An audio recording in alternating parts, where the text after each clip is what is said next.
Boa tarde. Meu nome é Bento, eu sou procurador-geral do município de Uruçuca e vice-presidente do FOPRON, que é o Fórum dos Procuradores Jurídicos da região. O FOPRON, ele nasceu justamente desse objetivo que a UESC tem tido de ultrapassar os números da academia e de alguma forma melhorar a sociedade. E como bem falou o professor Confim, essa preocupação veio antes desses movimentos sociais. Isso foi bem no início do ano, logo no iníciozinho das gestões. A MURC, em conjunto com a UESC, convidou todos os procuradores no sentido de verificar quais problemas eram comuns a cada município. E as angústias que o presidente do Fórum do Secretário de Administração passa são as mesmas que os procuradores passam também. É a dificuldade que você tem de que a máquina funcione de forma a atender bem a população com os serviços públicos que são todos colocados às costas do município. Se você for bem pensar, os serviços mais caros são designados ao município: saúde, educação. E para além de prestar esse serviço, é necessário que esses serviços, que a aquisição de tudo que o município precisa, seja de pessoal ou de material, perpasse todo um processo jurídico, toda uma regra, todo um sistema jurídico que não é simples de se compreender, para que ande-se dentro da lei. Por um lado, tem-se a vantagem de que dessa forma o controle público é maior, por outro, realmente trava a administração pública. E quando nós chegamos no fórum e passamos a verificar com os colegas de outros municípios, nós vemos que as mesmas dificuldades, os mesmos problemas, os mesmos dilemas todos enfrentam. E aí, pegando a fala do professor, na criação desses laços, nós criamos uma rede de informação, de modo que, ao balançá-la, a gente acaba encontrando soluções que vão se multiplicando e acaba por solucionar os problemas de cada município e, por consequência, da região. Foi o que a prefeita Juca falou pela manhã, que não existe região forte com municípios fracos. E a fortificação dos municípios passa pela melhor qualificação e pela melhor comunicação dos seus agentes políticos, dos seus técnicos. Então, assim, o fórum surge justamente com esse objetivo de melhor qualificar, de partilhar os problemas e partilhando, fazendo o corte metodológico, a gente acaba encontrando as melhores soluções. Então, esse é o objetivo do fórum. É o início do caminho, a caminhada é longa, mas com os parceiros que nós temos e que são, assim, basicamente os pais dessa ideia, que é a MURC e a UESC, nós temos a certeza que iremos longe nesse caminho.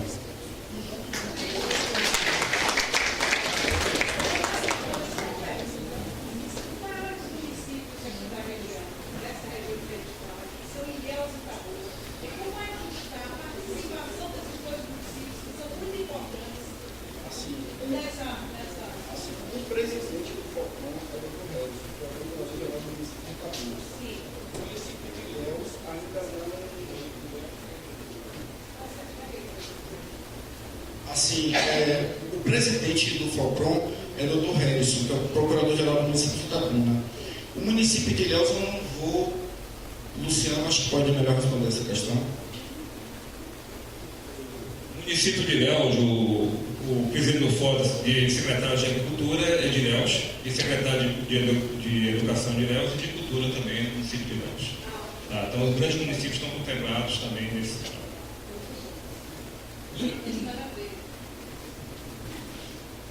Está mais ou menos equilibrada aí a situação, né? Bom, vocês viram as colocações dos dois coordenadores de fórum.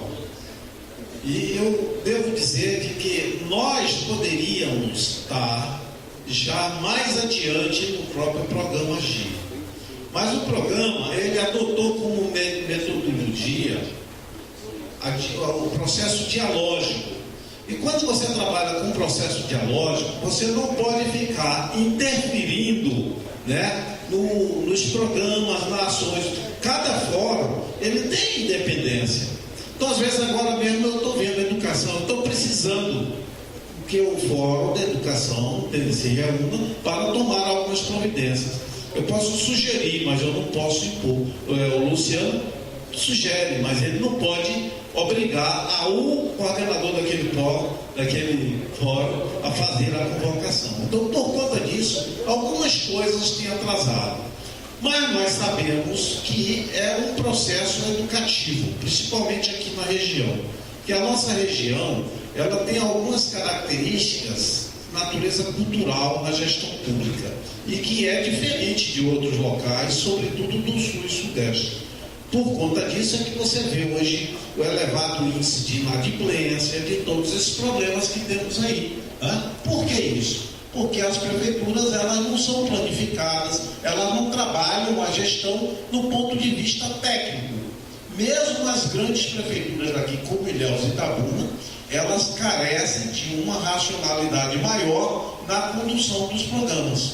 É uma coisa mais cultural. Aí, o que é que ocorre hoje com a maior parte das prefeituras que eu estou ouvindo aí? Lugares que os prefeitos botaram servidores e que já estão sendo obrigados a retirar. Por que isso? Porque não tem um mínimo de planificação, não tem um mínimo de planejamento.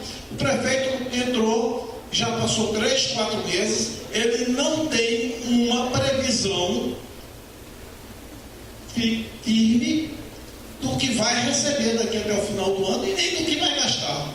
Ele não sabe nem quantos ainda vão sair de férias, ele não sabe quanto é o que vai ter acréscimo de salário de algum coelho, ele não sabe qual vai ser as variações, enfim, nós não temos um mínimo de planejamento. Por conta disso, nós temos os problemas acumulados já historicamente e que também nós sabemos que se não fizermos uma intervenção rápida, nós vamos ter problemas.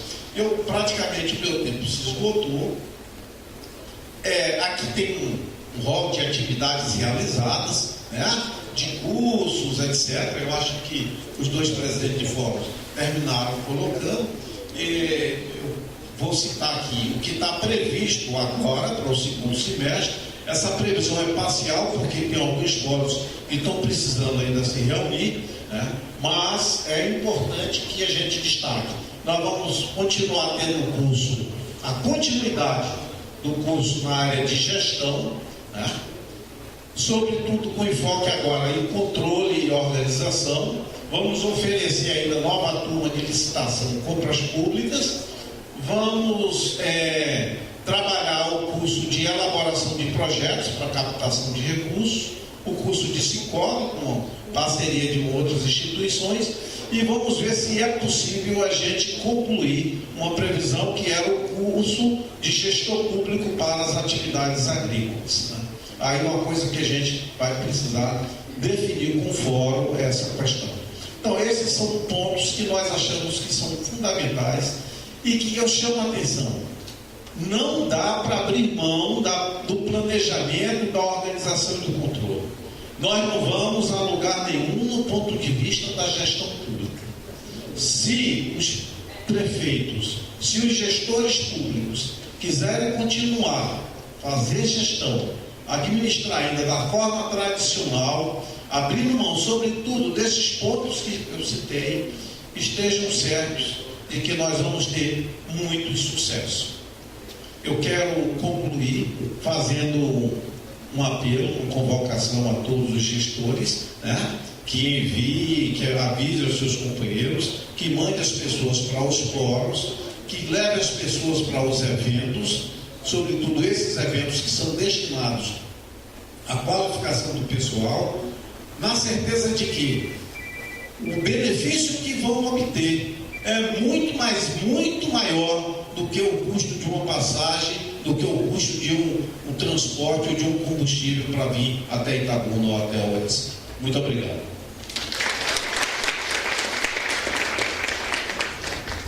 Obrigado ao professor Bonfim, aos presidentes do fórum, também aos representantes do fórum, o Oswaldo Martins e o Bento Lima, que participaram deste momento do nosso seminário.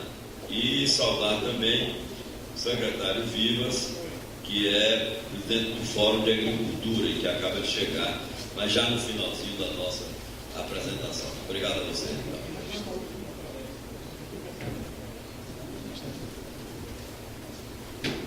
Agora, para encerrar as atividades deste seminário, nós convidamos o especialista do SEBRAE, Roberto Evangelista, que é coordenador estadual da Unidade de Políticas Públicas do SEBRAE, que ministrará a palestra sobre a importância da implementação da Lei Geral da Pequena e Média Empresa. Por favor, Roberto Evangelista.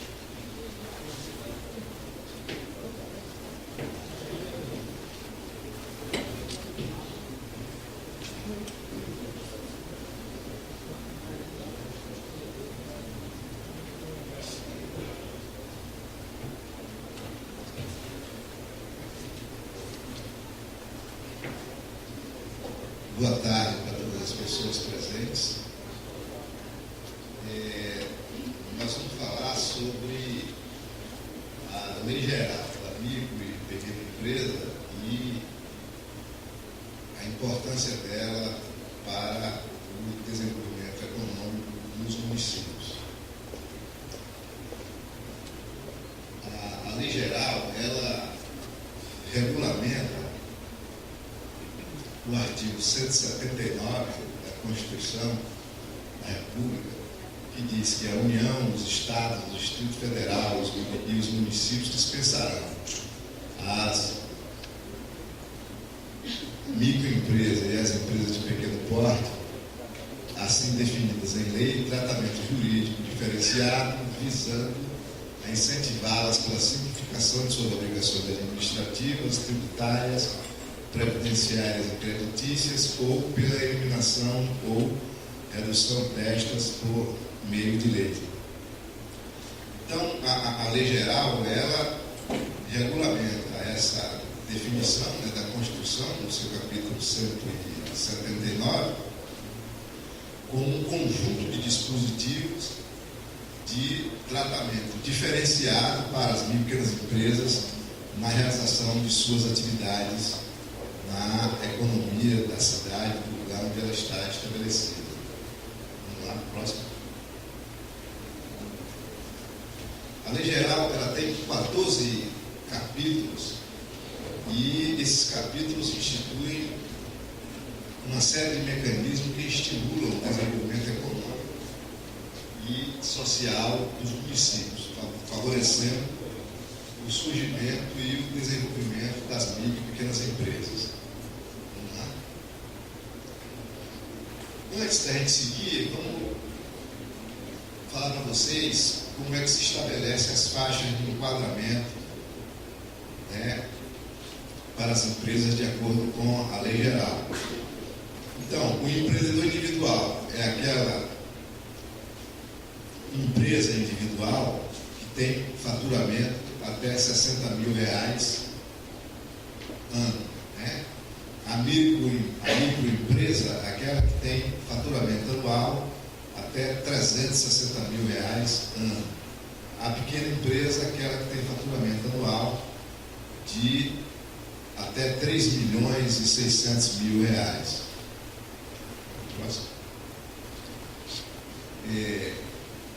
Além disso, a Lei Geral, em um pequeno ajuste que ela um pequeno ajuste de melhoria dela, que aconteceu no final de 2011, ela estabelece que as pequenas empresas podem exportar até R$3.600.000 e elas ainda permanecem enquadradas como pequenas empresas, sendo beneficiárias do regime tributário do Simples e outros benefícios.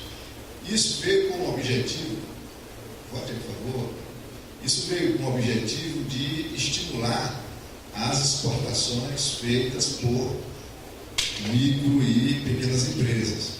Então, elas têm o direito de exportar até 100% do seu faturamento e, mesmo assim, permanecerão como micro ou como pequena empresa. No caso concreto, como pequena empresa.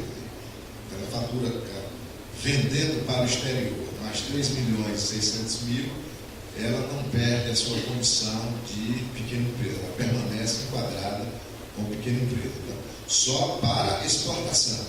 No âmbito do território nacional, ela tem que ter um faturamento de até 3.600.000. O que ela faturar, além disso, exportando, não a exclui da condição de pequena empresa. Elas permanecem enquadradas usufruindo dos benefícios de pequena empresa. Vamos lá no próximo.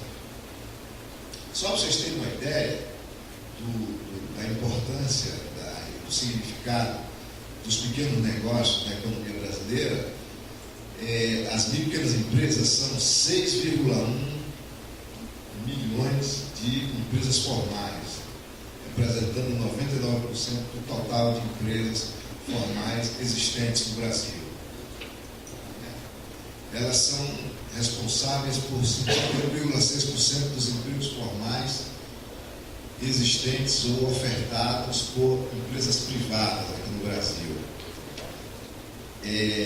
Respondem por 40% da massa de salários, ou seja, cada R$1.000 pago em salários aqui no Brasil, R$400 é decorrente de pagamento feito por micro ou pequena empresa.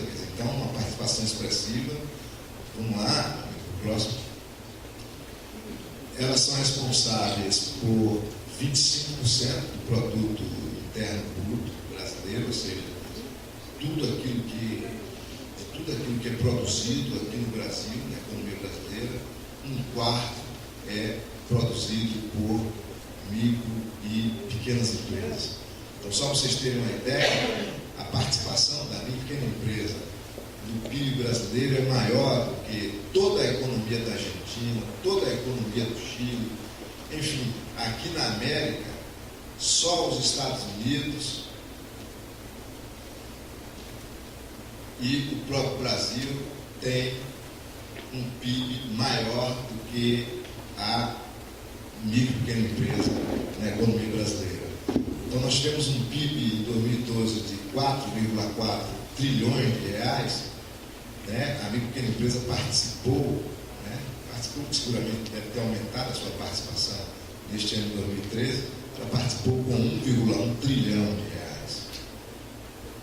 Só para vocês terem uma ideia, o maior PIB do mundo é o dos Estados Unidos, com 14 trilhões de dólares, depois vem o da China, com 8 trilhões, depois vem o do Japão, depois vem da Alemanha, depois vem da França, depois vem do próprio Brasil.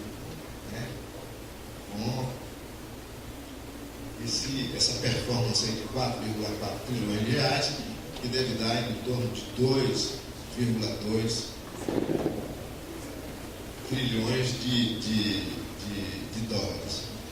Então, participar dessa magnitude, como a micro e pequena empresa participa do PIB brasileiro, com 1,1 trilhão de reais, é algo extremamente significativo, expressivo, algo extremamente importante.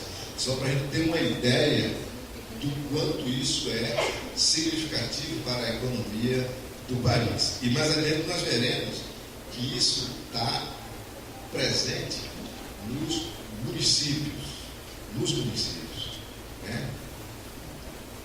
Porque a grande maioria dos municípios brasileiros, a economia é essencialmente economia realizada por micro e pequenas empresas. Ainda seguindo nessa coisa da participação, nós temos 2,6 milhões de empreendedores individuais. O empreendedor individual é uma figura jurídica instituída pela Lei Complementar 128/2008, que é aquele trabalhador individual, pode ser um pedreiro, um carpinteiro, um cabeleireiro, um alfaiate, um dono de um pequeno estabelecimento comercial, desde que tenha um faturamento de até R$60 mil ano, e que só pode ter um empregado, quer dizer, ou ele individualmente, ou ele ou ela individualmente à frente da empresa e, se necessário for, pode contratar apenas mais um empregado. E isso é extremamente significativo numa economia como a brasileira, principalmente nas grandes regiões urbanas do Brasil, onde você tem uma quantidade imensa de trabalhadores individuais informais, os chamados camelôs, os chamados trabalhadores por conta própria, e aderindo a esse processo de formalização como empreendedor individual, né, com uma contribuição hoje de 5% do salário mínimo vigente no ano de 2013 para a Previdência Social, mais R$1 se a atividade dele for de comércio ou de indústria, e mais R$5 se a atividade for de serviço. Quer dizer, então é uma figura que, do ponto de vista estritamente individual, com um faturamento de até R$60 mil ano, é pouco economicamente falando. Se você soma isso a milhões de pessoas, você tem hoje no Brasil 2,6 milhões formalizados, e seguramente existem ainda mais uns 8 milhões aí na informalidade, porque se estima que a economia brasileira tem hoje cerca de 10 a 12 milhões de ou empresas na informalidade ou pessoas realizando atividade econômica de maneira informal. Então é algo extremamente expressivo, porque se a gente formaliza essas pessoas passam por processos de treinamento, processos de orientação empresarial, onde eles possam se apropriar de técnicas de gestão de negócio, para poder conduzir sua atividade econômica com uma maior margem de acerto, com uma maior margem de eficiência.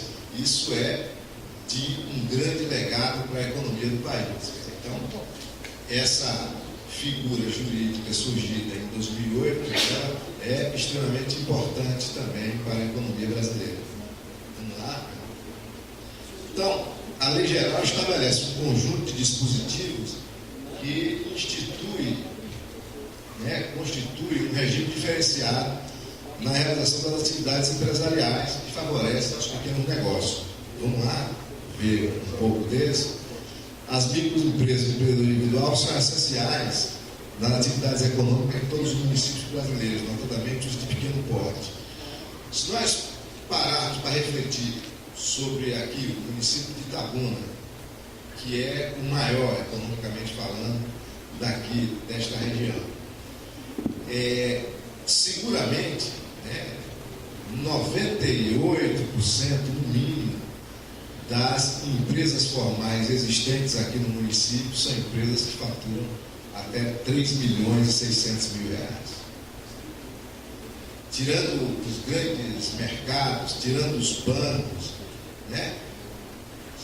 conta muito pouco, perto do total, a quantidade de empresas que têm um faturamento superior a 3 milhões e 600 mil reais num município como este, que não é um município pequeno, o município de Itabuna, um município populacionalmente é um município grande, economicamente é um município expressivo, seguramente, fica atrás de Salvador, Feira de Santana, Camaçari, Conquista, mas seguramente está entre os 10 maiores municípios, economicamente falando, aqui da Bahia. E só para vocês terem uma ideia, com a maior clareza disso, é um município em que 98% das empresas formais existentes são empresas que faturam até 3 milhões e 600 mil reais. Então, fazendo uma alegoria, se nós fizermos uma abdução, aquela coisa que se usa muito em relação a extraterrestre, e tirarmos as pequenas empresas da economia de Itabuna, a economia de Itabuna praticamente acaba. O mesmo acontece em Feira de Santana, em Salvador, em Ilhéus, em Vitória da Conquista, até mesmo em grandes metrópoles ou megalópolis como São Paulo, que tem um número muito grande de grandes empresas. Se tirarmos as pequenas, é um baque muito fortes na economia. Por quê? Porque as pequenas, elas são intensivas em contratação de mão de obra. Elas, por terem um perfil tecnológico de baixa utilização, de mecanização dos processos de trabalho, elas contratam mais gente para trabalhar. Então, são intensivas em contratação de mão de obra e, consequentemente, têm uma participação expressiva em termos de pagamento de salários e, consequentemente, em termos de geração de renda. Quer dizer,